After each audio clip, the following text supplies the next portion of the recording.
தம் கிருபை பெரிதல்லோ என் ஜீவனிலும் அதே இம்மட்டும் காத்ததுவே இன்னும் தேவை கிருபை தாருமே இன்னும் தேவை கிருபை தாருமே. தேவனுக்கே மகிமை உண்டாவதாக.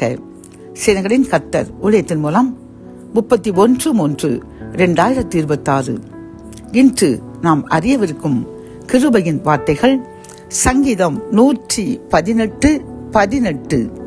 கர்த்தர் என்னை வெகுவாய் தண்டித்தும் என்னை சாவுக்கு ஒப்பு கொடுக்கவில்லை.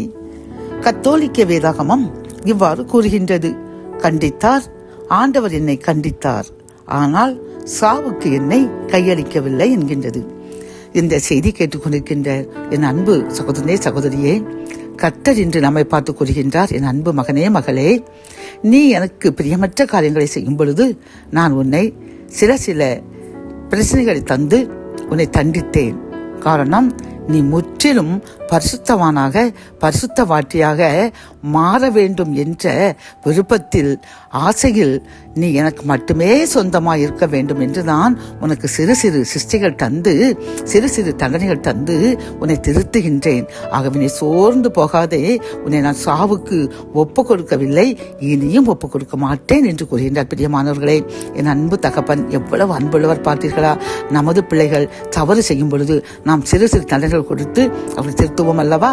இதே போன்றுதான் நம் தேவன் நாம் தவறு செய்யும் பொழுது நம்மை திருத்தி அவருடைய பரிசுத்த பிள்ளைகளாக மாற்றுகின்றார். ஆகவே இந்த சிட்சிப்புக்கு இந்த தண்டனைக்கு கவலைப்படாமல், ஆண்டவரே உமக்கு நன்றி, நீர் என்னை ரொம்ப நேசிக்கிறீர் அப்பா, எங்கள் பிள்ளைகளை நாங்கள் நேசித்ததினால்தான் அவர்களை தண்டிக்கின்றோம், அதே போன்று நீர் எங்களை உமது பிள்ளையாய் ஏற்றதனால் தான் தண்டிக்கிறீர், அதற்கு நன்றி என்று தண்டனையை மகிழ்ச்சியாக ஏற்றுக்கொள்வோம். காரணம், அவர் நம்மை சாவுக்கு ஒப்பு கொடுக்காமல் நம்மையும் நம் சந்ததிகளுடைய ஜீவனையும் உயிரையும் பாதுகாத்து வழிநடத்தி கொண்டு வருகின்றார். இனியும் பாதுகாப்பேன் என்று உறுதி கூறுகின்றார். ஆகவே நாம் தண்டனையை ஏற்றுக்கொள்வோம், பரிசுத்தமாக வாழ்வோம்.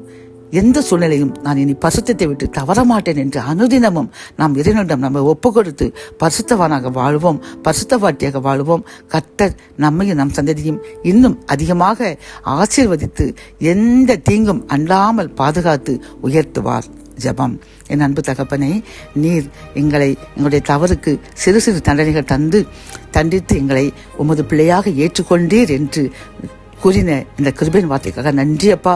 நாங்கள் மிகவும் மகிழ்ச்சி அடைகின்றோம். நாங்கள் சில நேரங்கள் வேதனையுற்றிருக்கின்றோம், ஏன் ஆண்டவர் என்னை தண்டிக்கின்றார் என்று நாங்கள் வேதனையுற்ற அந்த தருணத்திற்காக இப்பொழுது மன்னிப்பு கேட்கின்றோம் அப்பா. முத அன்பு எங்களை தண்டித்து திருத்துகிறது என்று இந்த கிருபையின் வார்த்தைகள் மூலமாக எங்களுக்கு தெளிவாக உணர செய்தீரப்பா. அதற்காக நன்றி. எங்களை சாவுக்கு ஒப்பு கொடுக்கவில்லை, இனியும் ஒப்பு கொடுக்க மாட்டேன் என்று கூறின முது வாக்குத்தத்திற்காக நன்றி அப்பா. இன்னும் எங்களை பரிசுத்தமாக மாற்றுங்க. நாங்கள் இனி உமக்கு பிரியமற்ற காரியங்களில் ஈடுபட மாட்டோம் என்று உறுதி கூறுகின்றோம்.